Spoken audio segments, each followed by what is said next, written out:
betul-betul diambil intisarinya, dan juga mengikat ilmu dengan mencatatnya, mengikuti sampai selesai, minta izin kepada admin jika terpaksa harus keluar, dan kami berharap untuk tidak merekam kajian. Insya Allah rekaman selalu disediakan oleh admin.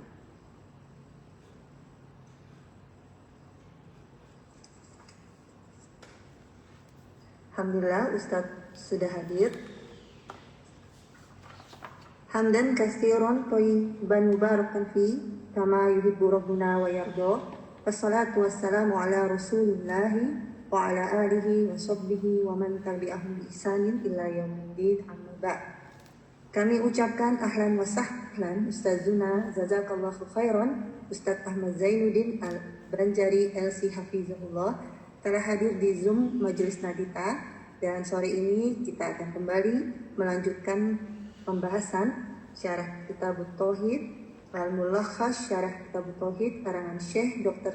Shalih bin Fauzan bin Abdullah Al-Fauzan Hafizahullah, yang telah sampai kepada bab 5 Tafsir Tauhid dan Syahadat La Ilaha Illallah halaman 73. Dan untuk waktu dan tempatnya kami persilahkan kepada Ustazuna. Tafadhol maskura. Assalamualaikum warahmatullahi wabarakatuh. Bismillahirrahmanirrahim. Innal hamdalillah nahmaduhu wa nasta'inuhu wa nastaghfiruh wa na'udzu billahi min shururi anfusina wa sayyiati a'malina. Man yahdihillahu fala mudilla lahu wa man yudlil fala hadiya lahu. Wa ashhadu an la ilaha illallah wahdahu la syarika lahu wa ashhadu anna Muhammadan 'abduhu wa rasuluh. Ya ayyuhalladzina amanu taqullaha haqqa tuqatih wa la tamutunna illa wa antum muslimun. Ya ayyuhan nasu taqu rabbakumul ladzi khalaqakum min nafsin wahidah wa khalaqa minha zawjaha wa batha minhuma rijalan katsiran wa nisaa'a wattaqullaha alladzi tasaaluna bihi wal arham innallaha kana 'alaikum raqiba. Ya ayyuhalladzina amanu taqullaha wa qulu qawlan sadida yuslih lakum a'malakum wa yaghfir lakum dhunubakum wa man yuti'illaha wa rasulahu faqad faza fawzan 'azima. Amma ba'd. Fa inna asdaqal hadits kitabullah wa ahsanul hadi hadi Muhammadin sallallahu alaihi wa ala alihi wa sallam wa syarrul umuri muhdatsatuha wa kullu muhdatsatin bid'ah wa kullu bid'atin dhalalah wa kullu dhalalatin finnar. Alhamdulillah, kita bersyukur pada Allah Subhanahu wa taala pada hari ini, hari Kamis sore 9 Jumadil Ula 1442 Hijriah, kita dimudahkan oleh Allah Subhanahu wa taala untuk duduk bersama mengkaji kembali Al-Mulakhas fi Syarhi Kitab Tauhid, ringkasan penjelasan kitab tauhid yang ditulis oleh Fadilatul Syekh Al-Allamah Dr. Shalih bin Fauzan bin Abdullah Al-Fauzan hafizahullahu ta'ala. Salawat dan salam semoga selalu Allah berikan kepada Nabi kita Muhammad sallallahu alaihi wa ala alihi wasallam, pada keluarga beliau, para sahabat, serta orang-orang yang mengikuti beliau sampai hari kiamat kelak. Dengan nama-nama Allah yang husna dan sifat-sifatnya yang ulia, kita berdoa, Allahumma inna nas'aluka ilman nafi'an wa rizqan tayyiban wa amalan mutaqabbalan. Wahai Allah, sesungguhnya kami mohon kepada Engkau ilmu yang bermanfaat, rezeki yang baik, dan amal yang diterima. Allahumma amin. Akhawatil muslimah, hafizakunallah, saudari-saudari muslimah yang semoga selalu dijaga oleh Allah Subhanahu wa taala. Pada pertemuan kali ini kita membahas bab yang kelima. Penulis menyebutkan babu tafsir tauhid wa syahadati an la ilaha illallah. Bab yang kelima, tafsir tauhid dan syahadat la ilaha illallah.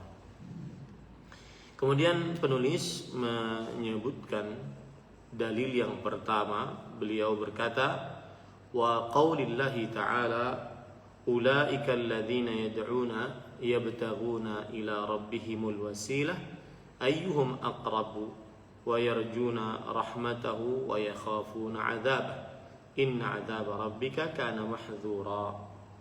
Yang artinya firman Allah Subhanahu wa taala, orang-orang yang diseru oleh kaum musyrikin itu juga berusaha untuk mencari jalan kepada Rabb mereka agar lebih dekat kepadanya, serta mereka mengharapkan rahmatnya dan takut terhadap azabnya. Sesungguhnya azab Rabbmu adalah sesuatu yang harus ditakuti. Quran surat Al-Isra ayat 57. Akhawatul muslimah hafizakunallah, bab ini ketika penulis menyebutkan babu tafsir tauhid wa syahadati alla ilaha illallah, maka makna bab adalah penjelasan hakikat tauhid. Ya, penjelasan dari hakikat tauhid dengan tafsirannya dan penjelasan makna la ilaha illallah. Jadi di dalam bab ini kita akan belajar tentang apa sebenarnya tauhid. Kemudian apa pengertian dan makna dari tauhid. Kemudian juga penjelasan yang jelas tentang makna la ilaha illallah. Jadi itu inti dari bab ini. Ya, itu adalah inti dari bab ini. Baik. Sekarang kita tadi menyebutkan tentang dalil yang pertama, Quran surat Al-Isra ayat 57. Saya akan membacakan apa yang disebutkan oleh penulis Syekh Al-Allamah Dr. Saleh bin Fauzan bin Abdullah Al-Fauzan hafizahullah ta'ala dari penjelasan ringkas beliau. Munasabatul babi li kitab tauhid. Lamma dzakara al-musannif rahimahullah fil abwab as-sabiqati at-tauhid wa fadailahu wad-da'wata ilayhi wal khawfa min dhiddihi alladhi huwa asy-syirk. Bayyana rahimahullah fi hadzal bab ma'nahu لأن بعض الناس يخطئ في فهم معناه فيظن أن معناه الإقرار بتوحيد الربوبية فقط وهذا ليس هو المراد بالتوحيد وإنما المراد به ما دلت عليه النصوص التي ساق المصنف رحمه الله طرفا منها في هذا الباب من أنه إفراد الله بالعبادة والخلوص من الشرك. نعم. Silakan. Bismillah. Hubungan antara bab dan kitab tauhid. Setelah dalam bab sebelumnya menyebut tentang tauhid dan keutamaan tauhid, berdakwah mengajak orang kepada tauhid, serta menjelaskan keharusan untuk takut terhadap lawan tauhid, yaitu syirik. Dalam bab ini penulis rahimahullah menjelaskan makna tauhid karena sebagian orang salah dalam memahami makna tauhid. Mereka menyangka bahwa makna tauhid adalah pengakuan akan tauhid rububiyah saja. Padahal bukanlah hal itu yang dimaksud dengan tauhid, melainkan yang dimaksud dengan tauhid adalah sebagaimana yang ditunjukkan oleh dalil-dalil yang sebagian dalil disebutkan oleh penulis rahimahullah, yaitu menunggalkan peribadahan hanya kepada Allah dan berlepas diri dari kesyirikan. Baik. Kalau kita baca keterangan penulis di sini bahwasanya beliau yaitu Syekh Al-Imam Muhammad bin Abdul Wahhab yang menulis matan kitab tauhid ini, menulis kitab tauhid itu dengan kecocokan. Dalam artian gini, bahwa yang pertama beliau menyebutkan tentang wajibnya bertauhid. Kemudian bab yang kedua beliau menyebutkan tentang keutamaan bertauhid. Bab ketiga juga begitu, keutamaan bertauhid. Bab keempat beliau menyebutkan tentang kebalikan dari tauhid, yaitu kesyirikan, dan harus khawatir agar tidak terperosok ke dalam kesyirikan. Kemudian bab yang kelima, beliau menyebutkan tentang tafsiran tauhid.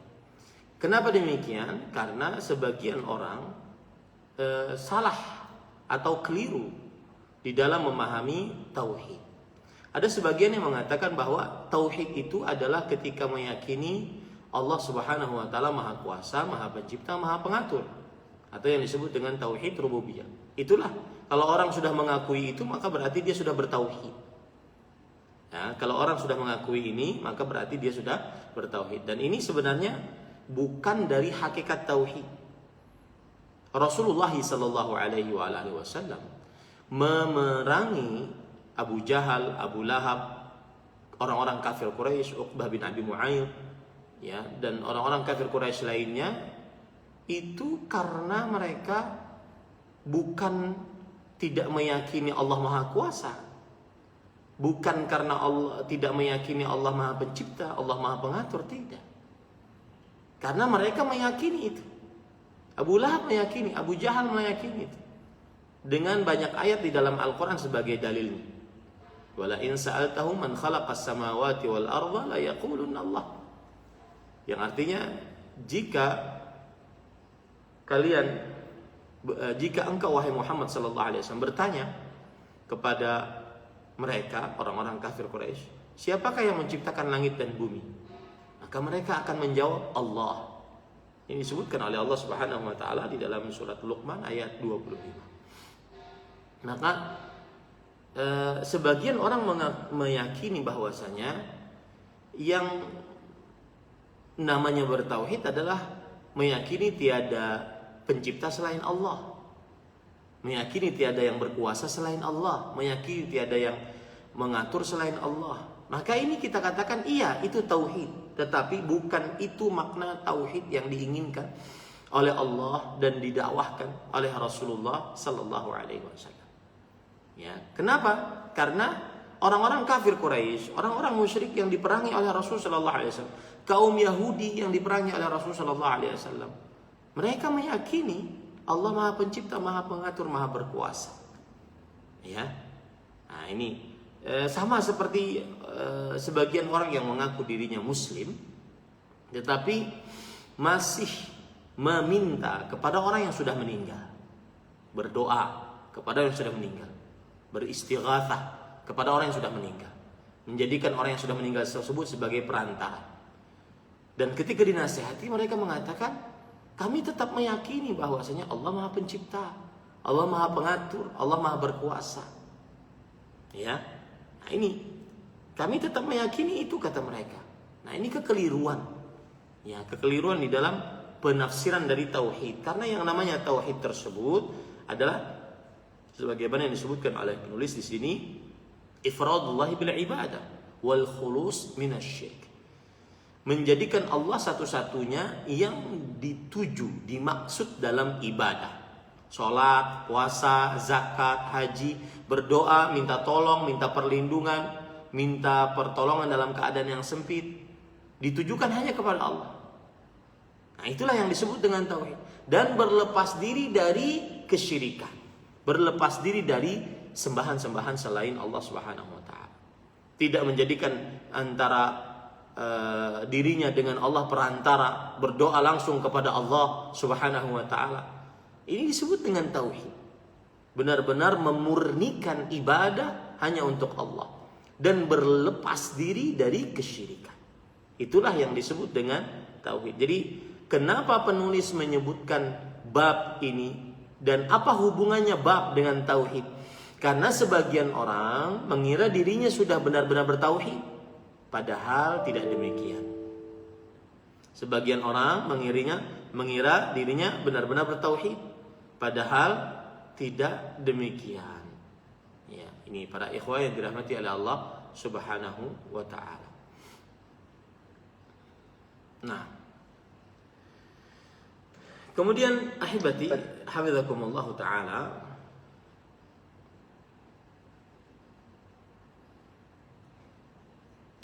lalu penulis mengatakan وعطف شهادة أن لا إله إلا الله على التوحيد ليبين أن معناهما واحد لا اختلاف فيه.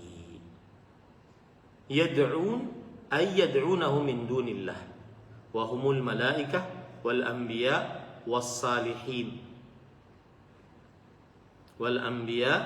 والصالحين وغيرهم. فالضمير الفاعل في يدعون راجع إلى الكفار. يبتغون أن يطلبون والضمير الفاعل فيه راجعون إلى المدعوين من الملائكة ونحوهم. نعم. Penggandengan syahadat la ilaha illallah dengan tauhid adalah untuk menunjukkan bahwa makna keduanya sama, tiada perbedaan. Yad'un, mereka menyeru, yakni mereka menyeru selain Allah, berupa kalangan malaikat, para nabi, orang-orang soleh, dan selainnya. Kata ganti subjek dalam kata yad'un kembali kepada orang-orang kafir. Terus? Ya betahun, yakni mereka meminta atau mencari. Kata ganti subjek dalam kata tersebut mengacu kepada kalangan malaikat dan selainnya yang diseru. Baik. Ahibati, hafizakumullahu ta'ala. Lihat di sini, penulis mengatakan penggandengan syahadat la ilaha illallah dengan tauhid adalah untuk menunjukkan bahwa makna keduanya sama, tiada perbedaan. Yaitu ketika di dalam bab tadi kita baca, ya, bab 5 tafsir tauhid dan syahadat la ilaha illallah. Ini seakan-akan penulis mengatakan antara tafsir tauhid dengan la ilaha illallah itu sama, tiada berbeda. Maksudnya adalah, maknanya adalah memurnikan ibadah hanya kepada Allah Subhanahu wa taala. Tiada sekutu bagi Allah Subhanahu wa taala. Nah, ini maksud yang disebutkan oleh penulis. Kemudian penulis mengatakan yad'un, yaitu di dalam ayat ini. Ya, lihat ayatnya halaman 73, ulaikal ladzina yad'un. Firman Allah Subhanahu wa taala, orang-orang yang diseru oleh kaum musyrikin itu juga berusaha untuk mencari jalan kepada Rabb mereka agar lebih dekat kepadanya. Orang-orang yang diseru yad'un, ya, mereka menyeru, yakni mereka menyeru selain Allah berupa kalangan malaikat, para nabi, orang-orang saleh dan selainnya. Kata ganti subjek dalam kata yad'un kembali kepada orang-orang kafir. Jadi maksudnya orang-orang yang diseru oleh kaum musyrikin. Ya, yad'un di situ yang berdoa siapa? Orang-orang musyrik. Berdoanya kepada siapa? Kepada para malaikat, para nabi, orang-orang saleh yang sudah meninggal. Nah, seperti itu, ya. Jadi mereka berdoa. Mereka di sini maksudnya adalah orang-orang musyrik berdoa kepada para malaikat, kepada para nabi, kepada para orang-orang saleh, ya. Jadi kembali kepada orang-orang kafir, orang-orang musyrik. Sedangkan yabtahun, yakni mereka meminta-minta. Kata ganti subjek dalam kata tersebut mengacu kepada kalangan malaikat dan selainnya yang diseru. Jadi lihat ayatnya, ulaikal ladzina yad'un. Merekalah orang-orang yang berdoa, orang-orang yang diseru oleh kaum musyrikin. Orang-orang di sini para malaikat, para nabi, kemudian orang-orang saleh yang diseru oleh orang-orang musyrik. Itu juga berusaha untuk mencari jalan kepada Rabb mereka. Jadi gini, saya gambar aja deh biar mudah. Sebentar. Para ikhwan yang dirahmati oleh Allah Subhanahu wa taala, kalau kita perhatikan apa yang disebutkan oleh penulis itu, di atas ada Allah Subhanahu wa taala. Ada Allah.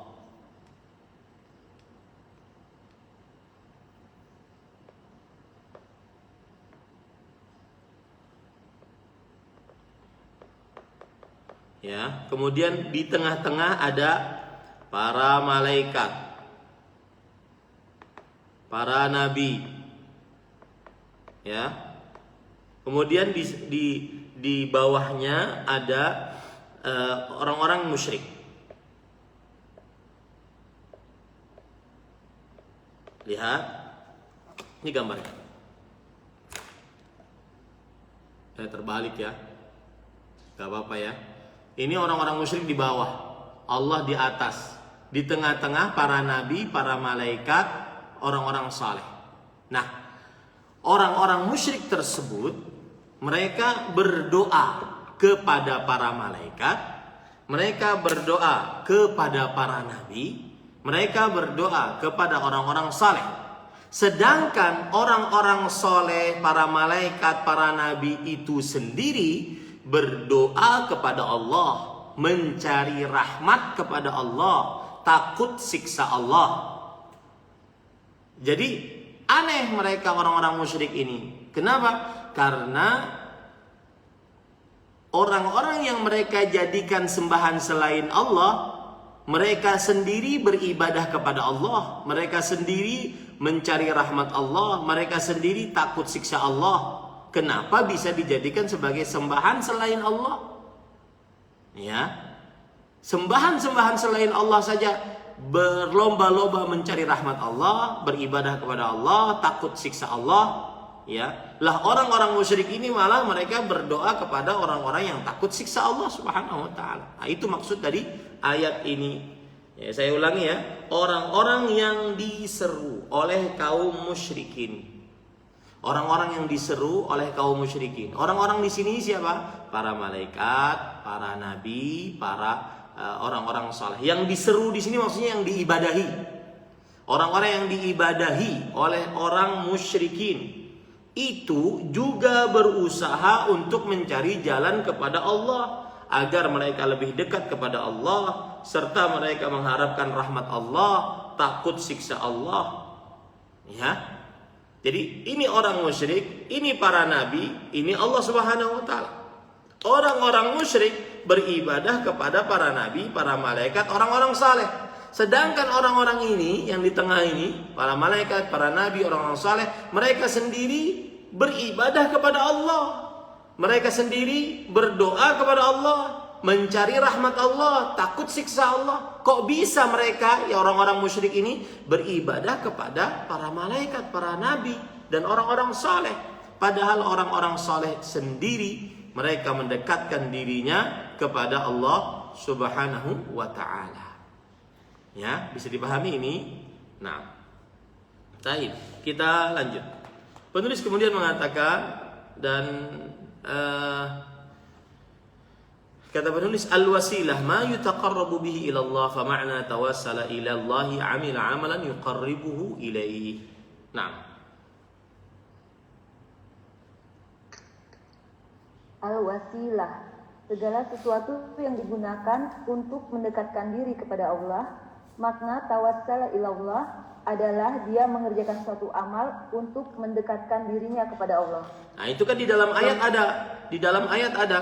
Ulaika alladzina yad'una yabtaguna ila rabbihimul wasilah. Orang-orang yang disembah oleh kaum musyrikin itu juga berusaha mencari jalan kepada Allah agar mereka lebih dekat kepada Allah. Al-wasilah artinya mengerjakan sesuatu yang diridhai oleh Allah agar bisa dekat dengan Allah. Dan dari kata al-wasilah inilah diambil kata tawassul. Makanya tawassul artinya bukan perantara. Ingat itu baik-baik.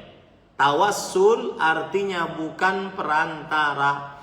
Tawassul itu artinya mengerjakan sesuatu yang diridhai oleh Allah agar lebih dekat kepada Allah, bukan menjadikan sesuatu sebagai perantara. Bisa dipahami ya? Saya beri contoh, misalkan kita bersedekah, lalu kita berdoa kepada Allah, ya Allah, saya tadi bersedekah, lancarkanlah rezeki saya. Nah, ini termasuk daripada tawassul dengan amal saleh. Contoh yang lain lagi, innana amanna faghfir lana, kata Allah. Sesungguhnya kami telah beriman, maka ampunilah kami. Dengan iman kami ini maka ampunilah kami. Ini namanya tawassul, mendekatkan diri dengan Allah dengan mendekatkan diri kepada Allah dengan mengerjakan apa saja yang dicintai dan diridhai oleh Allah Subhanahu wa taala. Ya. Ini wasilah atau ini tawassul. Jadi wasilah atau tawassul artinya bukan menjadikan antara dirinya dengan Allah perantara, itu keliru. Ya, contoh yang lain lagi yaitu kita datang kepada orang saleh, kemudian orang saleh tersebut berdoa. Orang saleh yang masih hidup, yang bisa berdoa dan tidak gaib. Ya, dia berdoa, maka ini boleh. Ini namanya bertawasul dengan doanya orang saleh yang masih hidup yang sanggup berdoa. Yang ketiga, bertawasul atau mencari wasilah agar dekat dengan Allah Subhanahu wa taala dengan cara menyebut nama-nama Allah di dalam doa. Ya Razzaq urzuqna, wahai yang memberi rezeki, berikan rezeki kepada kami. Ini namanya mencari wasilah. Yabtaghuna ila rabbihimul wasilah. Mencari wasilah agar dekat kepada Allah Subhanahu wa taala. Nah, itu maksudnya wasilah. Ya, mudah-mudahan setelah ini tidak keliru lagi. Wasilah bukan mencari perantara. Wasilah adalah mengerjakan sesuatu yang diridhai oleh Allah agar dekat dengan Allah. Nah, wasilah yang dipahami oleh kaum musyrikin dari mulai zaman jahiliyah sampai sekarang adalah mencari perantara. Allah Subhanahu wa taala tidak perlu perantara. Allah sendiri yang berfirman, "Wa qala rabbukum ud'uni." Rabb kalian berfirman, berdoalah kalian kepadaku. Ya, tidak perlu perantara, langsung berdoa kepada Allah Subhanahu wa taala. Nah, kemudian penulis mengatakan wa yarjuna rahmatahu ay la yarjuna ahadan siwahu wa yakhafuna 'adzabahu ay la yakhafu ahadan siwahu. Nah. Wa yarjuna rahmatah, dan mereka mengharap rahmatnya, yakni mereka tidak mengharapkan seorang pun selainnya. Terus wa yakhafuna 'adzabah, dan mereka takut terhadap azabnya, yakni mereka tidak takut kepada seorang pun selain Allah. Iya, sembahan-sembahan yang disembah oleh orang-orang musyrik, dari para malaikat, dari para nabi, orang-orang saleh, mereka sendiri takut kepada Allah. Mereka sendiri mendekatkan diri kepada Allah. Kok bisa disembah? Nah, ini sama di zaman sekarang, orang-orang yang berdoa menjadikan orang-orang saleh sebagai perantara. Ya, orang-orang saleh sendiri yang sudah meninggal ini takut kepada Allah, mencari cara agar dekat dengan Allah. Takut siksa Allah, kok malah kita menjadikan dia sebagai perantara? Kenapa kita tidak langsung kepada Allah Subhanahu wa taala? Nah, ini dia.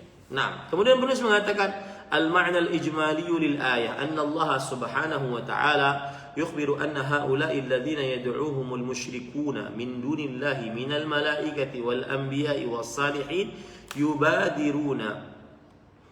يبادرون إلى طلب القربة إلى الله فيرجون رحمته ويخافون عذابه فإذا كانوا كذلك كانوا من جملة العبيد فكيف يدعون مع الله تعالى وهم مشغولون بأنفسهم يدعون الله ويتوسلون إليه بعبادته. نعم. Makna ayat secara global. Allah Subhanahu wa taala mengabarkan bahwa mereka yang disembah selain Allah oleh orang-orang musyrikin dari kalangan malaikat, para nabi dan orang-orang saleh.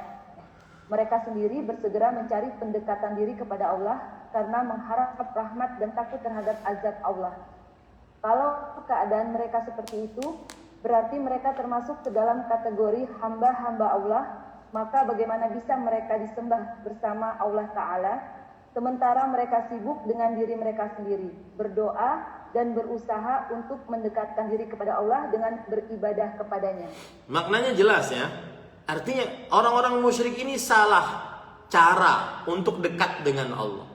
Semestinya mereka mengerjakan ketaatan, mereka berdoa dengan Asmaul Husna, mereka berdoa kepada Allah Subhanahu wa taala dengan amal saleh. Bukan menjadikan seseorang sebagai perantara. Karena perantara ini sendiri mereka sibuk mendekatkan diri kepada Allah Subhanahu wa taala. Nah, seperti itu, ya. Kalau seandainya perantara-perantara ini sibuk mendekatkan diri kepada Allah, berarti mereka kan makhluk Allah. Nah, makhluk Allah tidak berhak untuk disembah, tidak berhak untuk diibadahi, tidak berhak untuk didoai, tidak berhak untuk diistighatsahi. Beristighatsah dengan orang yang sudah meninggal, baik dari para rasul, para nabi, orang-orang saleh, tidak berhak karena mereka makhluk Allah Subhanahu wa taala. Ya. Ini tafsiran tauhidnya adalah bahwa beribadah murni hanya kepada Allah. Tidak perlu perantara. Nah, di situ inti pendalilannya. Inti pendalilan dari ayat ini adalah bahwa Allah Subhanahu wa taala menyebutkan di dalam ayat ini hakikat tauhid adalah mengesahkan Allah Subhanahu wa taala semata dalam ibadah, dalam tawajjuh menghadap kepada Allah. Maka orang-orang yang diagungkan oleh manusia, ya, dianggap mulia oleh manusia, seperti para nabi, para rasul, para malaikat, orang-orang saleh, mereka sendiri menghadap kepada Allah. Mereka sendiri beribadah kepada Allah. Mereka sendiri menyibukkan diri kepada Allah Subhanahu wa taala. Nah, ini ahibati hafizakumullah taala. Itu maknanya. Nah, kemudian penulis mengatakan munasabatul ayati lil bab annaha tadullu ala anna ma'na at-tauhid wa syahadata an la ilaha illallah huwa tarku ma alaihi al-musyrikuna min da'wati as-salihin wal istishfa'i bihim ila Allah fi kashfi ad-dharra aw tahwilih li'anna dhalika huwa asy-syirkul akbar. Nah, hubungan antara ayat dan bab. Ayat ini menunjukkan bahwa makna tauhid dan syahadat la ilaha illallah adalah meninggalkan segala sesuatu yang orang-orang musyrikin lakukan, berupa berdoa dan meminta syafaat kepada orang-orang saleh dalam rangka menghilangkan atau mengalihkan bahaya dari diri atau orang musyrikin itu. Karena hal tersebut tergolong sebagai perbuatan syirik besar. Baik. Ini yang di hubungan ayat dalil ini dengan bab adalah bahwa makna tauhid dan makna syahadat la ilaha illallah yaitu meninggalkan kebiasaan orang-orang musyrik. Yang mana orang-orang musyrik itu mereka berdoa kepada orang-orang saleh, kemudian minta rekomendasi dari orang-orang saleh yang sudah meninggal untuk bisa sampai kepada Allah agar hilang musibah, terangkat musibah. Maka ini tidak benar. Menjadikan orang-orang saleh sebagai perantara beribadah kepada Allah Subhanahu wa taala, maka sama saja mengerjakan syirik akbar. Kenapa? Karena berarti dia menduakan Allah. Ingat ya, menduakan Allah dalam ibadah. Kalau di dalam tauhid rububiyah tetap dia satu. Semua dari mereka meyakini bahwa Allah Maha Pencipta, Maha Pengatur, Maha Berkuasa. Nah, seperti itu. Baik. Kemudian ma yustafadu minal ayah. Faidah ayat. Ar-raddu 'ala alladziina yad'uuna al-awliya was-salihin fi kashfi ad-dharra aw jalbi an-naf' bi anna haula'i al-mad'uwin la yamlikuna li anfusihim dharran wa la naf'an fa kayfa yamlikuna dzalika li ghairihim. Nah. Faidah ayat 1. Bantahan terhadap orang-orang yang berdoa kepada para wali dan orang soleh untuk menghilangkan bahaya dan memperoleh manfaat. Karena mereka yang diseru itu tidak kuasa menolak bahaya dan mendatangkan manfaat bagi dirinya sendiri, maka bagaimana bisa ia melakukan hal itu untuk orang lain? Baik, ahibati hafizakumullah ta'ala. Ada ayat yang menunjukkan bahwasanya selain Allah tidak berhak untuk diibadahi. Kenapa? Karena Allah Subhanahu wa taala satu, tidak ada yang menolongnya. Sembahan selain Allah Subhanahu wa taala tidak ada yang mampu untuk menolong Allah Subhanahu wa taala. Yang kedua, selain Allah Subhanahu wa taala tidak punya andil mencipta langit dan bumi. Tidak punya andil untuk menciptakan langit dan bumi. Kemudian yang ketiga, bahwa selain Allah Subhanahu wa taala tidak mencipta, bahkan mereka adalah pencipta. Mereka adalah makhluk yang diciptakan. Itu maksud saya. Mereka adalah makhluk yang diciptakan. Yang keempat, selain Allah Subhanahu wa taala tidak memiliki apa-apa. 4 sebab kenapa selain Allah Subhanahu wa taala tidak berhak untuk diibadahi. Yang pertama, selain Allah tidak bisa menolong Allah dalam mengatur langit dan bumi. Yang kedua, selain Allah tidak punya andil di dalam pengaturan langit dan bumi atau penciptaan langit dan bumi. Yang ketiga, selain Allah Subhanahu wa taala tidak mencipta, bahkan mereka adalah makhluk yang diciptakan. Yang keempat, selain Allah Subhanahu wa taala adalah tidak memiliki apa-apa. Ya, tidak memiliki apa-apa.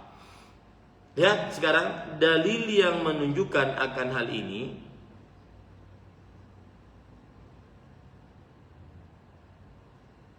sebentar ya.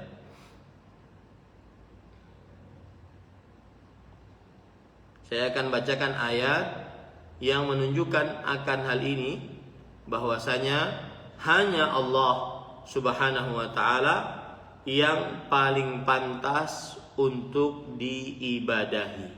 Tidak ada sekutu bagi Allah Subhanahu wa taala di dalam hal ini. Dan ayat ini disebut oleh para ulama sebagai ayat tauhid yang paling lengkap, yang mana tidak ada yang bisa menjadikan selain Allah sebagai sembahan.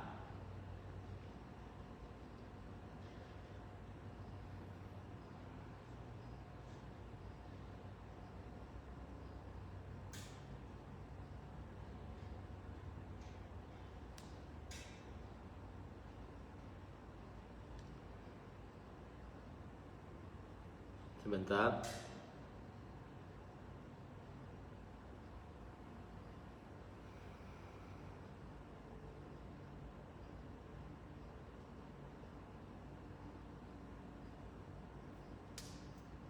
Ya, ini ayatnya surat Saba ayat 22-23.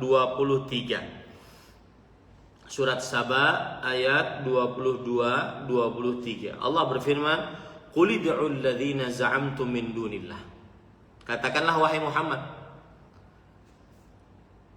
panggillah sembahan-sembahan kalian yang kalian sembah selain Allah.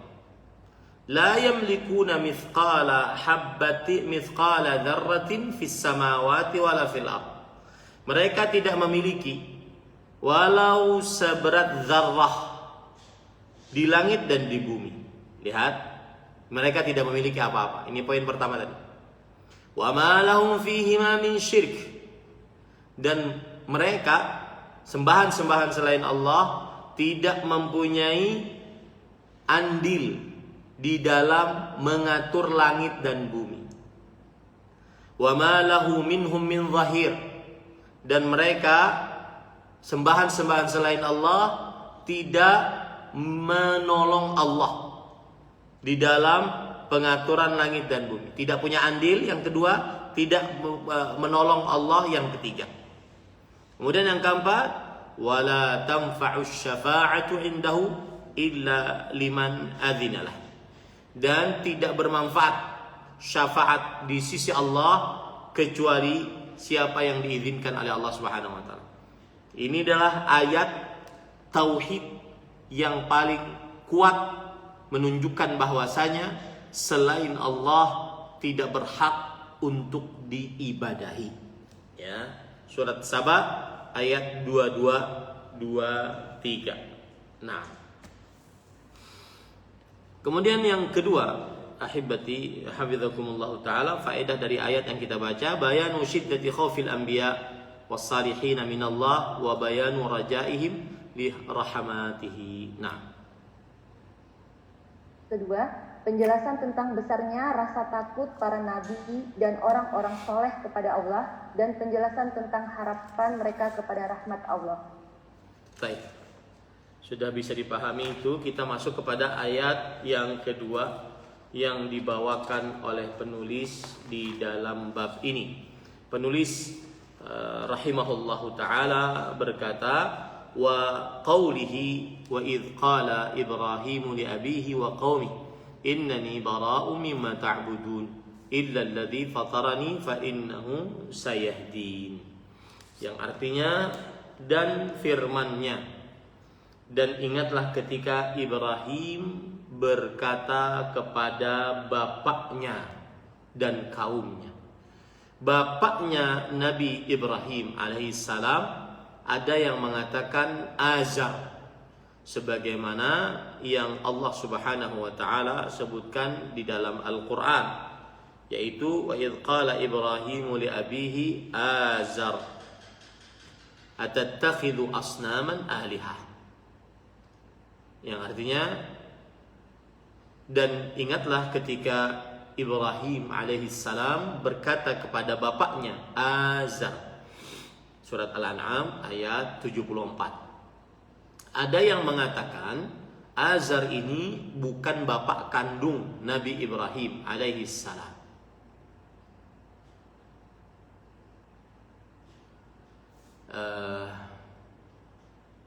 Bukan bapak kandung Nabi Ibrahim alaihissalam, tetapi paman beliau. Dan pendapat ini tujuannya adalah untuk menyelamatkan kehormatan Nabi Ibrahim alaihissalam. Jangan sampai bapak Nabi sebagai orang musyrik. Ya, tetapi pendapat yang lebih kuat adalah bahwasanya nama bapak Nabi Ibrahim adalah Azar, sebagaimana disebutkan oleh Allah di dalam Al-Quran. Abdullah bin Abbas radhiyallahu anhuma berkata, inna aba Ibrahim lam yakun ismuhu Azar, innama kana ismuhu Tarih. Bapak Nabi Ibrahim namanya bukan Azar, tetapi namanya adalah Tarih. Namanya adalah Tarih. Dan Abdullah bin Abbas radhiyallahu anhuma juga mengatakan bahwa Azar adalah berhala. Azar adalah nama berhala. Sedangkan bapak Nabi Ibrahim namanya adalah Tarih. Bapak nama Ibrahim adalah Tarih. Begitu juga dikatakan oleh Imam Mujahid, kemudian Imam As-Suddi, bahwa Azar ismu sanam. Azar adalah nama dari sanam. Dan Imam Ibnu Katsir mengatakan ka'annahu ghalaba alaihi Azar li khidmatihi dzalika sanam, yang artinya boleh dikatakan bahwa nama bapak Nabi Ibrahim Tarih, ya. Tetapi kenapa akhirnya dipanggil Azar? Karena saking berbaktinya kepada berhala yang bernama Azar. Kata Imam Ibnu Katsir rahimahullahu taala seperti itu. Wallahu a'lam. Para ikhwan yang dirahmati oleh Allah, kita memahami dengan apa yang disebutkan dalam Al-Quran, bahwa Allah berfirman, wa idh qala Ibrahimu li abihi azar. Dan ingatlah ketika Nabi Ibrahim alaihissalam berkata kepada bapaknya Azar.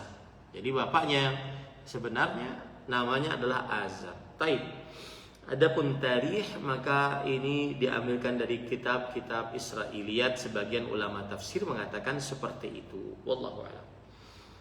Nah, kemudian dan kaumnya, sesungguhnya aku berlepas diri dari segala sesuatu yang kalian sembah, kecuali Dia yang telah menciptakanku, karena sesungguhnya hanya Dia yang memberi hidayah kepadaku. Surat Az-Zukhruf ayat 26-27. Sisi pendalilan dari ayat ini adalah, yaitu ketika Nabi Ibrahim alaihissalam berkata, innani bara'um mimma ta'budun, aku berlepas diri dari segala sesuatu yang kalian sembah. Di dalam ayat ini terdapat peniadaan sembahan selain Allah, karena sembahan selain Allah tidak berhak untuk disembah, diibadahi.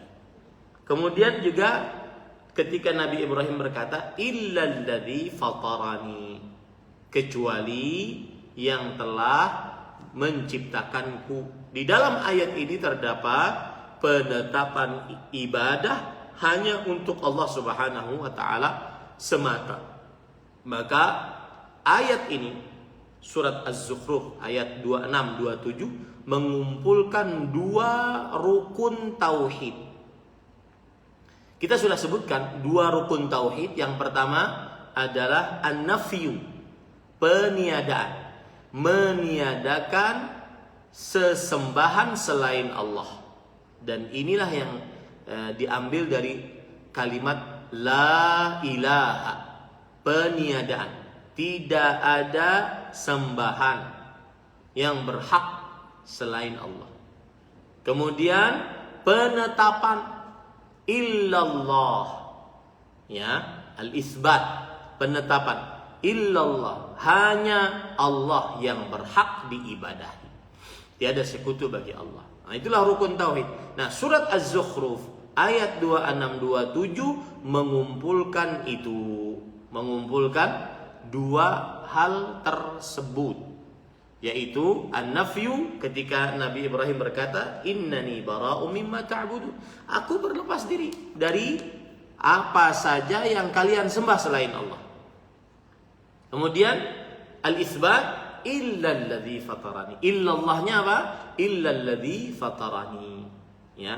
Di situ penetapan ibadah hanya kepada Allah Subhanahu wa taala. Ingat, rukun tauhid ada dua. Yang pertama an-nafyu, yang kedua al-itsbat. An-nafyu, meniadakan sembahan selain Allah apapun dan siapapun, mau itu para malaikat, para rasul, para nabi, orang-orang saleh, wali-wali, meniadakan sembahan selain Allah, ya. Dan yang kedua adalah al-itsbat, menetapkan ibadah hanya kepada Allah Subhanahu wa ta'ala, menetapkan ibadah hanya kepada Allah Subhanahu wa ta'ala, yang mana pada ayat ini illalladzi fatarani. Nah, kemudian penulis mengatakan bara'um mimma ta'budun. Bara'um mimma ta'budun ay bari'un min jami'i ma'budatikum, yaitu berlepas diri dari seluruh sembahan kalian. Ini apa saja yang disembah, baik itu berhala berbentuk makhluk hidup yang disebut dengan sanam, atau berhala yang tidak berbentuk makhluk hidup yang disebut dengan wathan, atau malaikat, atau manusia, para rasul, para nabi, orang-orang saleh, atau binatang, atau tumbuh-tumbuhan, pepohonan, atau bebatuan, ya. Maka berlepas diri dari sembahan selain Allah. Illalladzi fatarani ay khalaqani wa huwa Allah fi ma'bu fa huwa ma'budi wahdahu, kecuali terhadap yang telah menciptakan diriku, yaitu Allah, maka dia adalah sembahanku satu-satunya. Makanya Al-Imam Ibnu Katsir rahimahullahu taala mengatakan al-khaliqu li hadhihi al-asya' huwa al-mustahiqqu lil ibadah. Sang Maha Pencipta dialah yang paling berhak untuk diibadahi. Yang tidak mencipta tidak berhak untuk diibadahi. Apalagi dia makhluk yang diciptakan, tidak berhak untuk diibadahi. Nah, ini dia. Baik. Kemudian penulis mengatakan munasabatul ayat lil bab annaha dallat ala anna ma'na at-tauhid wa syahadati an la ilaha illallah huwa al-bara'atu min asy-syirki wa ifradillahi bil ibadah. Fa inna la ilaha illallah tashtamilu ala an-nafyi alladhi 'abbara anhu al-Khalil biqawlihi innani bara' wal itsbatu alladhi 'abbara anhu biqawlihi illa alladhi fatarani. Nah, Hubungan antara ayat dan bab. Ayat ini menunjukkan bahwa makna tauhid dan syahadat la ilaha illallah adalah berlepas diri dari kesyirikan dan mengesahkan ibadah hanya kepada Allah. Sebab sesungguhnya la ilaha illallah mencakup penafian, penolakan atau peniadaan yang Al-Khalil ungkapkan berdasarkan ucapannya, sesungguhnya aku berlepas diri, dan isbat atau penetapan yang beliau ungkapkan dengan ucapan kecuali dia yang telah menciptakanku. baik. Berarti sering sekali sudah diulangi yang dimaksud dengan tauhid atau yang dimaksud dengan makna tauhid dan makna la ilaha illallah adalah berlepas diri dari sembahan selain Allah dan menetapkan ibadah hanya untuk Allah semata, tiada sekutu bagi Allah. Dan ini seperti yang dikatakan oleh Nabi Ibrahim, yaitu Al-Khalil di sini. Al-Khalil artinya adalah seorang yang sangat dicintai dengan kecintaan yang paling tinggi. Al-Khalil itu adalah asyaddu maratibil mahabbah. Tingkatan cinta yang paling tinggi itu namanya Al-Khalil. Jadi bukan hanya sekedar Al-Habib yang dicintai, tetapi Al-Khalil, kekasih yang sangat dicintai oleh Allah Subhanahu wa taala. Beliau mengatakan innani bara. Ini namanya meniadakan, aku berlepas diri dari sembahan selain Allah. Kemudian yang kedua, menetapkan, aku menetapkan ibadah hanya kepada Allah yang Maha Pencipta. Ma yustafadu minal ayah. Awalan anna ma'na la ilaha illallah tauhidullah bi ikhlasil ibadah lahu wal bara'atu min ibadati kulli ma siwahu. Nah.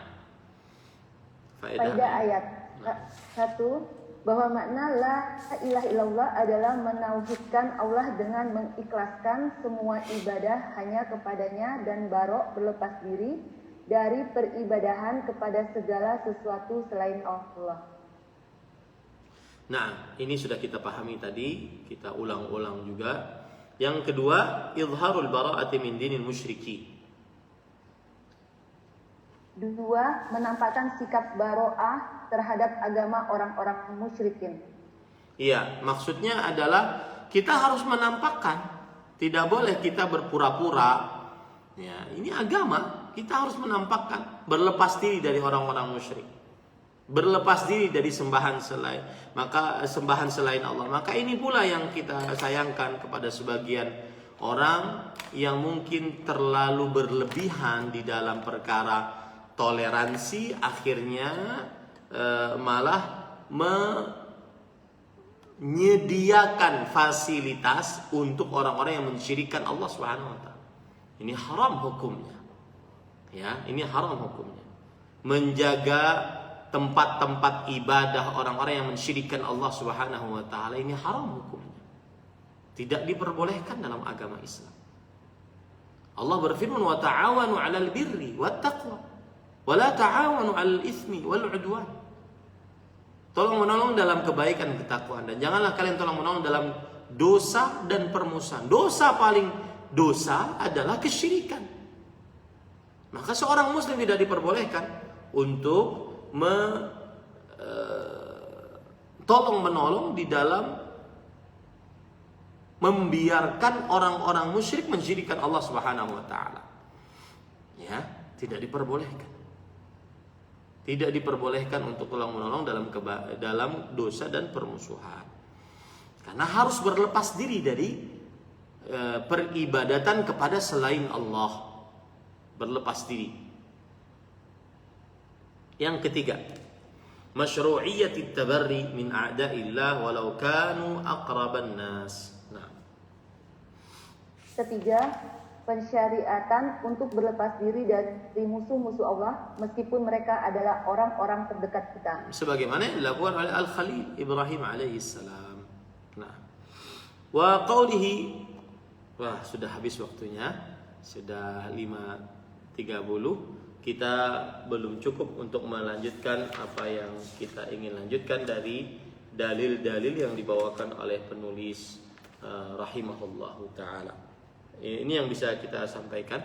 Apa yang baik itu hanya dari Allah. Saya kembalikan kepada pembawa acara jika ingin ada yang ditanyakan, atau kepada peserta kajian jika ada yang belum jelas untuk ditanyakan. Silakan. Wallahu a'lam.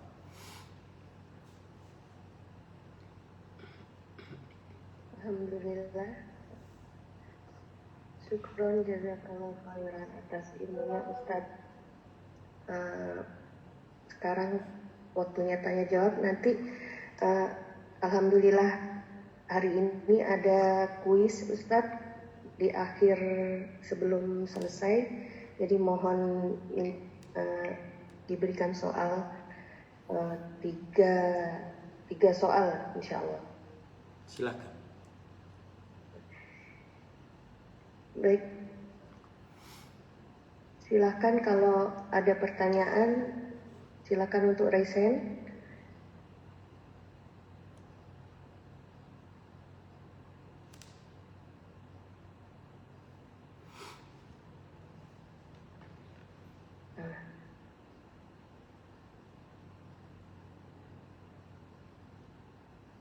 Sementara belum ada, saya mau bertanya Ustaz. Silakan. Tadi dijelaskan tentang tawasul, bahwa kita memohon kepada Allah dengan amal ibadah kita. Padahal amal ibadah kita itu belum tentu diterima gitu Ustaz. Dan kaitannya dengan rasa ujub bahwa atas amal ibadah kita itu, bagaimana kita menyikapi itu Ustaz? Ingin bertawasul tapi takut akan hal itu gitu Ustaz. Bismillah, walhamdulillah, wassalatu wassalamu ala rasulillah wa ala alihi wa sahbihi wa man wala.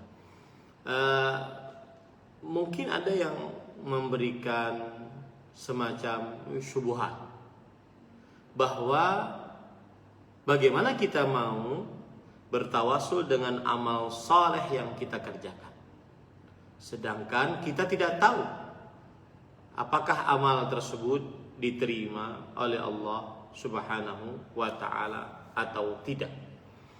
Maka jawabannya adalah kita mencontoh apa yang ada di dalam Al-Quran, bahwa Allah mencontohkan kita menyebutkan amal saleh di hadapan Allah, kemudian kita berdoa, innana amanna faghfir lana, sesungguhnya kami beriman, maka ampunilah dosa kami.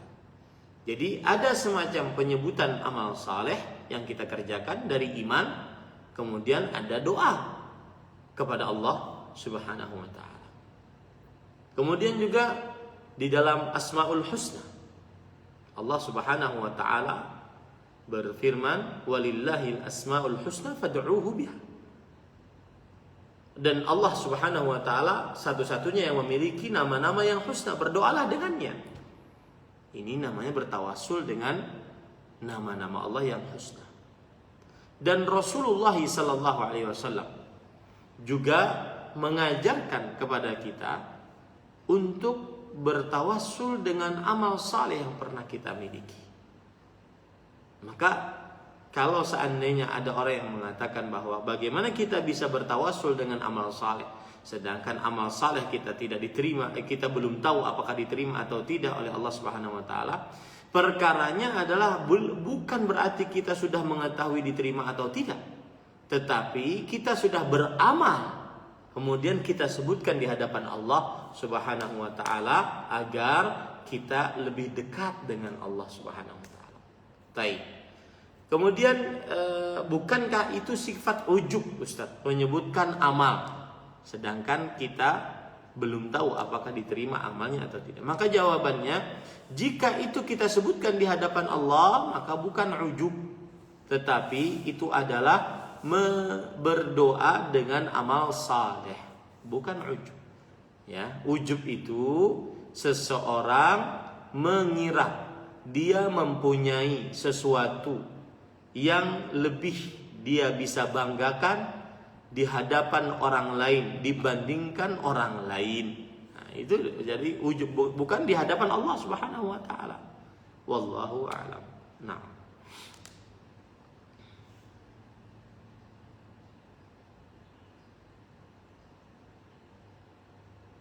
Baik, syukran Ustaz. Selanjutnya ada pertanyaan dari maaf, ada yang resign. Silakan. Susanti kalau nggak salah. Bentar.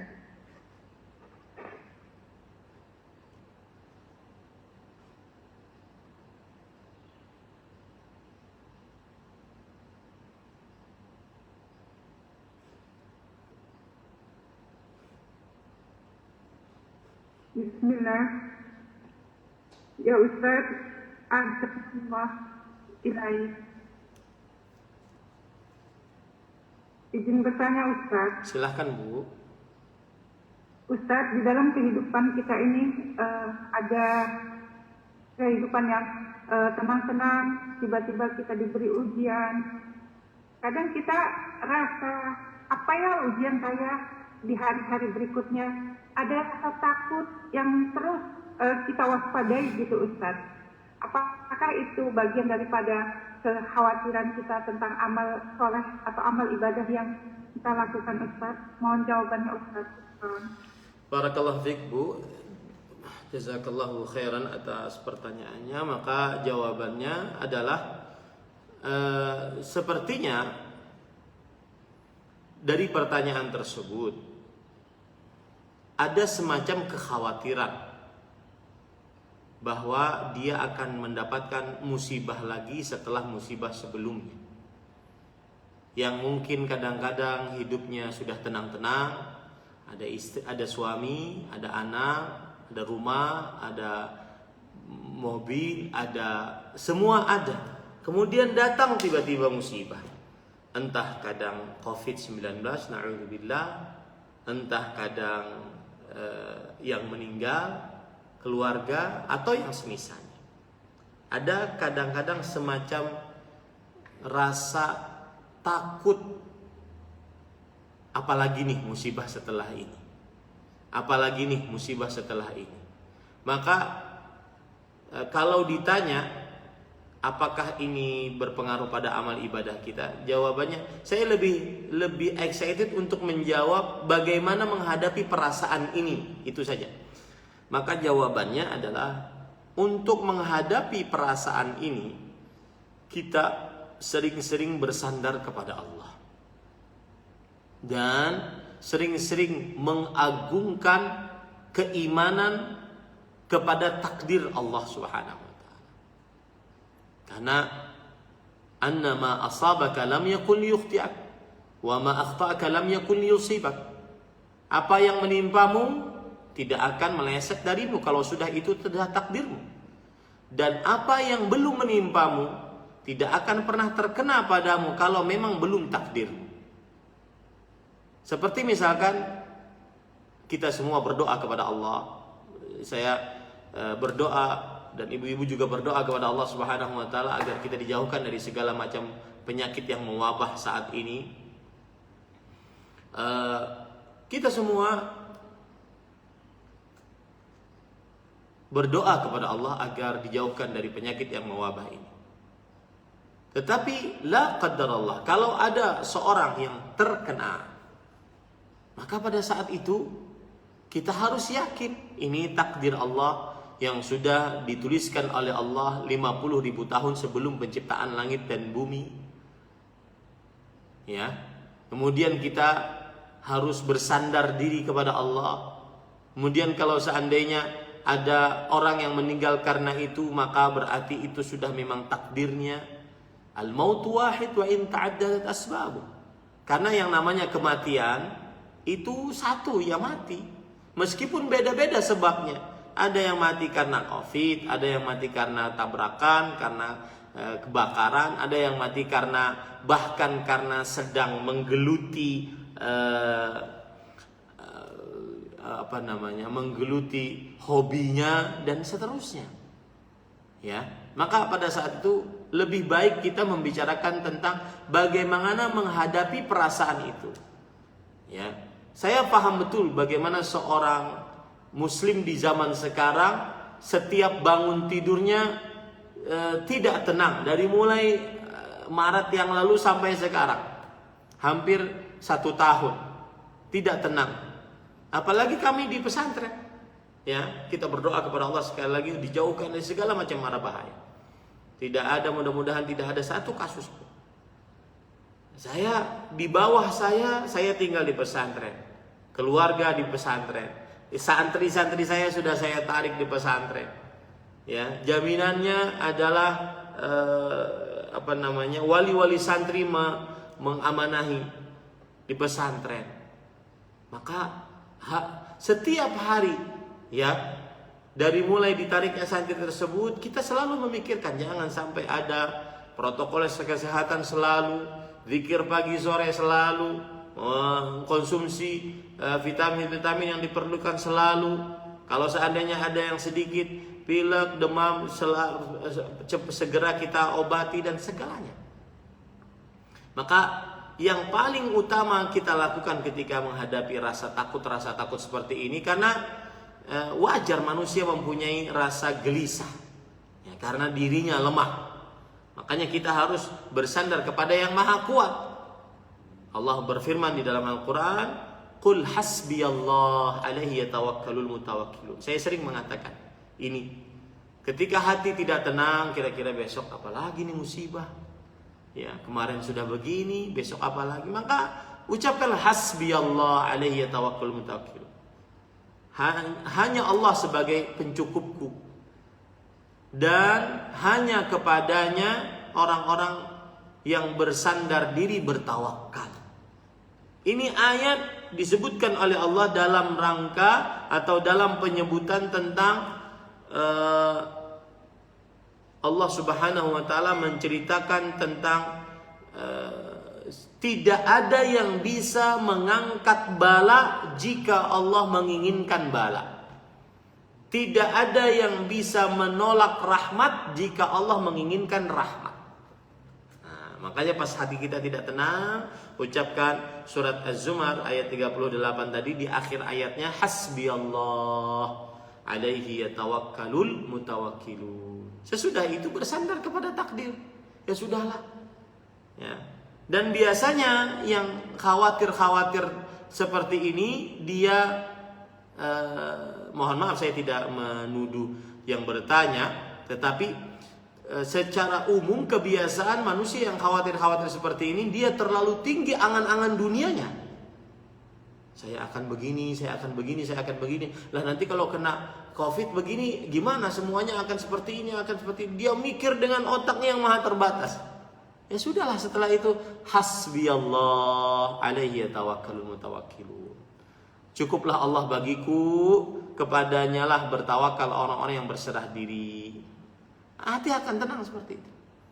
Ya, hati akan tenang. Wallahu a'lam. Nah. Dan ini pertanyaan bagus, ya, pertanyaan bagus dan itu mendapatkan hadiah nanti dari panitia. Silahkan nanti panitia menghubungi Bu Santi yang bertanya tadi. Nah. Baik. Pertanyaan selanjutnya. Apakah salah kalau kita menegur teman di sosmed yang menjual perlengkapan perayaan orang kafir dan menegur keluarga yang mengucapkan selamat atas perayaan orang kafir? Tidak salah. Tidak salah. Bahkan itu termasuk daripada amar ma'ruf nahi munkar. Di zaman sekarang, di samping kita memerlukan amar ma'ruf, memerintahkan kepada kebaikan, kita juga memerlukan orang yang rela, berani melakukan nahi mungkar. Kadang dibenci. Itu sebuah konsekuensi dari melakukan nahi mungkar. Ya, lihat saja para rasul, para nabi, mereka melakukan nahi mungkar. Melakukan nahi mungkar, mencegah kemungkaran, kesyirikan, kemungkaran paling besar, akhirnya kan dibenci. Coba, tidak lembut apa Nabi kita Muhammad sallallahu alaihi wasallam? Tidak baik apa Nabi kita Muhammad sallallahu alaihi wasallam? Tidak bagus bagaimana perkataannya Nabi kita Muhammad sallallahu alaihi wasallam? Tetapi tetap dibenci kan? Karena mencegah kemungkaran. Ya, tetap dibenci oleh orang-orang musyrik dalam mencegah kemungkaran. Maka saya nasihati, ya, kalau untuk urusan nahi mungkar, maka bersabarlah. Bersabarlah. Kadang-kadang memang dibenci. Karena bertentangan dengan hawa nafsu manusia. Apalagi tadi tuh urusan berjualan. Ah, sudahlah. Kan saya nyari duit di sini, subhanallah. Ya. Sama juga ketika kita melarang orang untuk menjadi seorang wanita menjadi pramugari karena menampakkan aurat, karena bersafar tanpa mahram. Ya. Kemudian melarang orang untuk bekerja di bank karena pekerjaan ribawi, maka pasti dibenci itu. Melarang orang untuk melakukan kesyirikan, pasti benci. Melarang orang untuk melakukan perbuatan bid'ah, pasti dibenci. Ya, apalagi yang dilarang itu dia dalam kapasitas mencari dunia, melarang orang nyanyi, ya, kemudian sebagai profesi penyanyi, pemusik, di situ dia nyari duit. Nah, itu sulitnya untuk menerima nasihat karena di situ dunianya. Jangankan hal-hal yang mungkin masih seseorang masih menganggap bahwa masa sih musik haram, masa sih nyanyi haram. Yang benar-benar haram jelas di dalam Al-Quran saja, apabila dicegah kemungkarannya dia marah. Dia marah. Seperti misalkan di suatu daerah pernah terjadi tempat prostitusi yang akhirnya ditutup oleh pemerintah, yang ditutup oleh pihak yang berwenang secara resmi. Mereka kan berjihad di situ. Mereka mengatakan kami akan perjuangkan ini sampai titik darah penghabisan. Lihat, subhanallah. Ya. Jadi yang namanya melakukan nahi mungkar memang banyak yang membenci. Makanya yang melakukan amar ma'ruf itu orang terima aja, senang, apalagi nanti ditambahi dengan bumbu-bumbu lucu-lucu gitu. Sehingga di media sosial, di YouTube ataupun di lain-lainnya, ya, ceramah terlucu. Lucu Ustadz Fulan terbaru. Subhanallah. Ini seperti itu. Nah, wallahu a'lam. Berikutnya Lina, silakan dibuka mic-nya. Bismillahirrahmanirrahim. Assalamualaikum warahmatullahi wabarakatuh. Waalaikumsalam. Izin bertanya, Ustaz. Silakan. Saya pernah bermimpi, Ustaz, beberapa hari yang lalu gigi saya tanggal, dan kata orang tua itu kan ada orang yang meninggal banyak. Mesti bagaimana ya, Ustaz? Soalnya itu terngiang-ngiang gitu, Ustaz. Kalau saya kepikiran kayak gitu, astagfirullahaladzim. Apakah itu cuma begitu doang atau mesti bagaimana ya, Ustaz? Ya. Terima kasih. Assalamualaikum. Waalaikumsalam warahmatullahi wabarakatuh. Jazakumullahu khairan kepada ibu yang bertanya, Bu Lina. Ahibati, hafidhakumullahu ta'ala, di dalam adab-adab seseorang yang bermimpi, maka para ulama menyebutkan sebagaimana disebutkan dalam hadis-hadis Rasul sallallahu alaihi wa ala alihi wasallam, jika itu baik maka itu berasal dari Allah. Jika itu buruk, maka dia berasal dari syaitan. Ya, jika itu adalah sesuatu yang dipikirkan sebelum tidur kemudian terbawa ke dalam mimpi, maka itu adalah bunga tidur. Maka itu adalah bunga tidur. Nah, ini termasuk dari pembagian mimpi, ya, pembagian mimpi. Kemudian adab,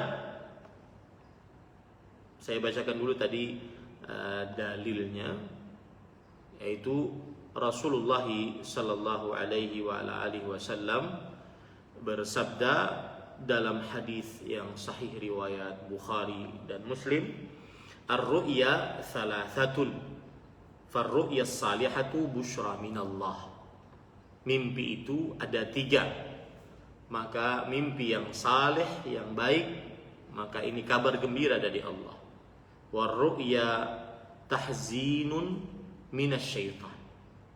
Dan mimpi yang buruk, memberikan kesedihan, itu dari syaitan. Wa ru'ya mimma yuhadditsul mar'u nafsahu fa in ra'a ahadukum ma yakrah falyaqum wal yusalli wa la yuhaddits bihan nas. Dan mimpi yang dia kepikiran sebelum tidur, maka itu adalah bunga tidur. Jika salah seorang dari kalian melihat mimpi yang ia benci, maka bangunlah, lalu sholatlah, dan jangan dia ceritakan kepada siapapun dari manusia. Ini hadis riwayat Imam Muslim. Begitu juga hadis riwayat Imam Tirmidzi hampir sama. Wa in ra'a syai'an yakrahuhu fala yaqussuhu ala ahad wal yakum yusalli. Jika seseorang bermimpi sesuatu yang dia benci, maka jangan dia ceritakan kepada seorang pun. Bangunlah, kemudian hendaklah dia sholat. Nah, ini para ikhwah yang dirahmati oleh Allah Subhanahu wa taala. Maka saya nasihatkan kepada ibu yang bertanya, jika mimpi tersebut dianggap sesuatu yang tidak baik, maka diam saja, tetapi dia bermunajat kepada Allah agar dijauhkan dari keburukan dan tetap berbaik sangka kepada Allah Subhanahu wa taala. Rasulullah sallallahu alaihi wasallam bersabda, ana 'inda dhanni 'abdi bi falyadhunna bi ma syaa. Aku sesuai dengan sangkaan hambaku kepadaku, maka hendaklah dia sangkakan aku sesuai dengan sangkaannya kepadaku. Wallahu a'lam. Nah,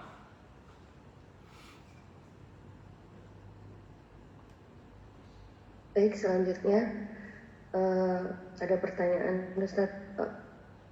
Temannya beberapa waktu lalu membaca kitab Imam Syafi'i dan kitab Imam Ahmad yang menyatakan bahwa bacaan surat Al-Fatihah itu sampai kepada mayat, sedangkan orang Salafi menyatakan tidak. Mohon rujukannya dari mana, dan termasuk juga larangan memegang mushaf, gitu Ustaz. Bismillah, alhamdulillah, wassalatu wassalamu ala rasulillah wa ala alihi wa sahbihi wa man wala.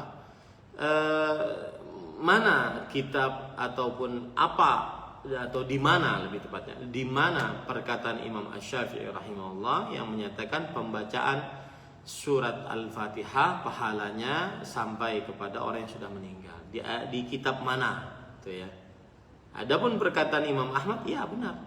Imam Ahmad berpendapat bahwa bacaan Al-Quran dan pahalanya ditransfer kepada orang yang sudah meninggal, maka sampai pahalanya. Karena beliau menganggap bahwa inna auladakum min kasbikum. Anak-anak kalian itu adalah hasil usaha kalian. Maka apa saja yang dilakukan oleh anak, maka orang tuanya akan mendapatkan dari apa yang dilakukan oleh anak tersebut.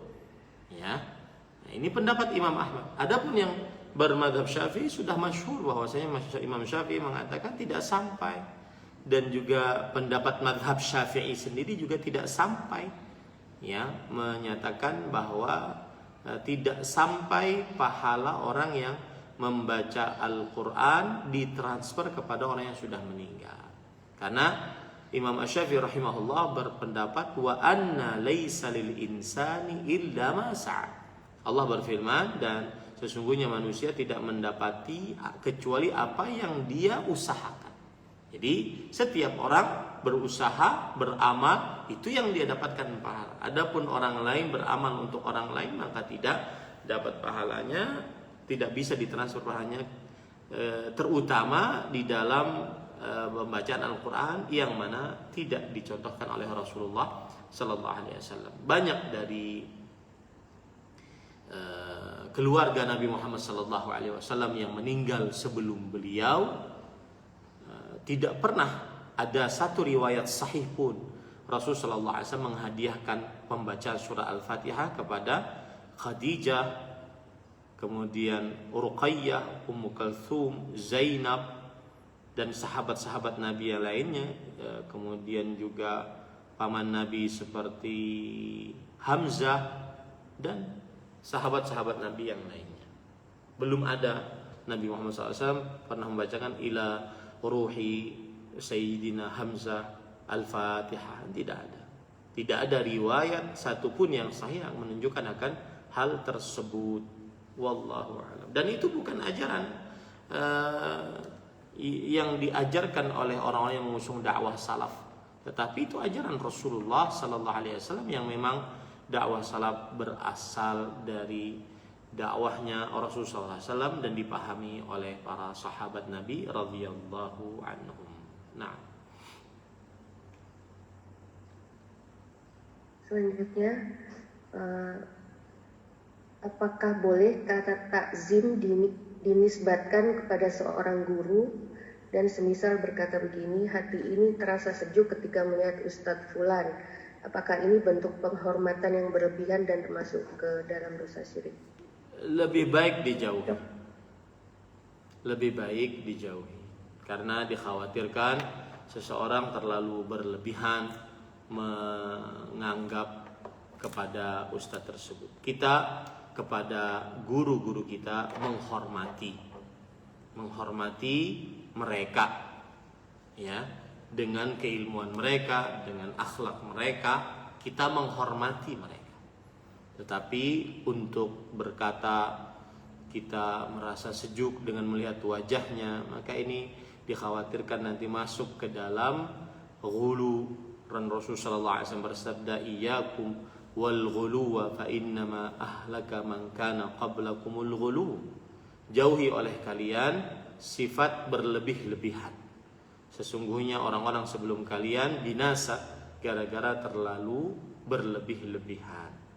Maka kita menghormati ustadz-ustadz kita, guru-guru kita, tetapi tidak boleh ghulu terhadap mereka. Nah,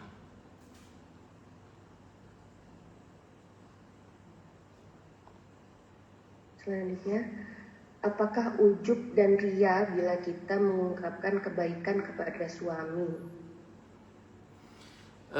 Lebih baik tidak mengungkapkan kebaikan kepada siapapun.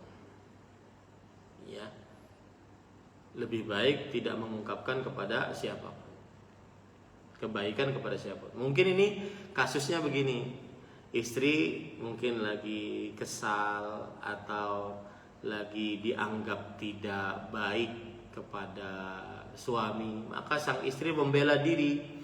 Kamu kan yang menerima kamu ketika kamu seperti ini, satu-satunya perempuan cuma saya. Kemudian yang mungkin suaminya mau poligami, dia berkata begini kepada suaminya, dulu ketika kamu tidak punya apa-apa, yang nerima kamu kan cuma saya. Jadi dia mengungkapkan kebaikan-kebaikannya yang telah mengurus suaminya. Dan ini saya nasihatkan juga kepada para lelaki, mungkin bisa disampaikan cerita ini oleh ibu-ibu, karena ini kan ibu-ibu yang disampaikan kepada para lelaki. Sebagian laki-laki kadang-kadang kalau melihat dirinya sedikit sukses, langsung istrinya itu dipandang sebelah mata. Saya punya cerita menarik. Ada seorang yang kadang-kadang dia dalam tanda kutip suksesnya ini baru diangkat sebagai kepala sekolah, langsung melihat istrinya sebelah mata, langsung membuka diri seakan-akan dia laki-laki yang paling wah, ya, Superman gitu.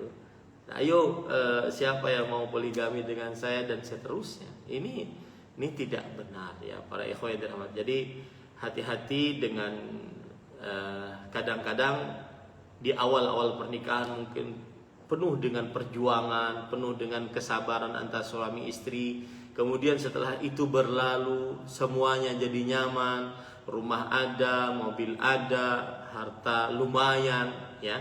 Akhirnya mulai membuka diri, kemudian ingin melakukan poligami misalkan, maka dilihat lagi kemampuannya. Apakah memang dia benar-benar mampu adil? Apakah dia benar-benar mampu menafkahi? Apakah dia benar-benar kuat fisik? Karena yang namanya seperti itu harus memiliki kekuatan fisik. Sebagaimana Rasulullah SAW, beliau memiliki kekuatan dalam hal itu. Karena agar adil di dalam pemberian malamnya. Jadi jangan sampai maksud saya berbicara seperti ini mungkin pertanyaan tadi adalah istri ingin menyebutkan kebaikan-kebaikan yang pernah dia lakukan kepada suaminya karena satu hal mungkin kesal kepada suaminya, ya. Maka saya nasihatkan tetap saja istri tidak menyebutkan kebaikan-kebaikannya, tetapi mencari solusi dari permasalahan yang dihadapi, ya, mencari solusi dari permasalahan yang dihadapi. Ya, kamu kan yang menyelamatkan kamu saya, yang kita kan dulu bersama-sama, setelah kamu begini kamu melupakan saya dan semisalnya. Yang seperti ini lebih baik dijauhi, cari solusi. Apa maunya? Misalkan suami maunya ingin mohon maaf ya, berpoligami misalkan. Maka pada saat itu duduk bersama-sama. Apakah pantas, tidak pantas, layak, tidak layak, mungkin makan saja susah, ya. Kemudian mungkin spray tilam bahasa Banjar ya, spray ranjang kasur saja tidak diganti-ganti. Yang seperti ini baru diangkat jadi kepala sekolah, sudah mulai membuka diri seakan-akan dia memiliki sesuatu yang wah gitu. Maka nanti menzalimi yang sudah dia nikahi istrinya yang pertama dan yang akan dia nikahi. Nah, ini maka syariat poligami syariat yang agung. Siapa yang melaksanakannya maka niscaya dia akan berbahagia. Tetapi harus dilaksanakan dengan baik dan benar.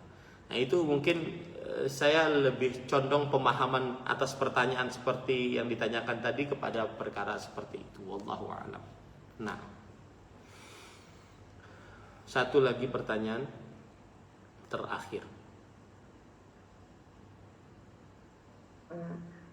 Bolehkah kita bertawasul dengan puasa sunnah kita, dan kalau boleh bagaimanakah caranya, Ustaz?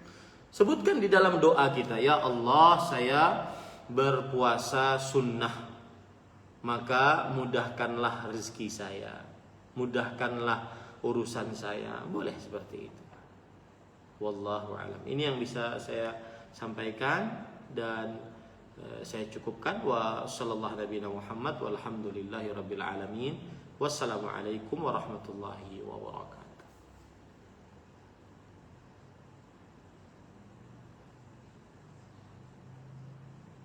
Alhamdulillah. Mungkin untuk dua bukunya nanti untuk pertanyaan pekan depan ya Ustaz ya. Ya, yang satu tadi bagus tadi pertanyaannya, yang apa tadi? Saya lupa. Yang sudah saya sebutkan. Ya, untuk Mbak Santi. Ya. Nah. Yang dua mungkin pekan depan. Untuk pekan depan ya. Alhamdulillah, kajian Kitab Tauhid telah selesai.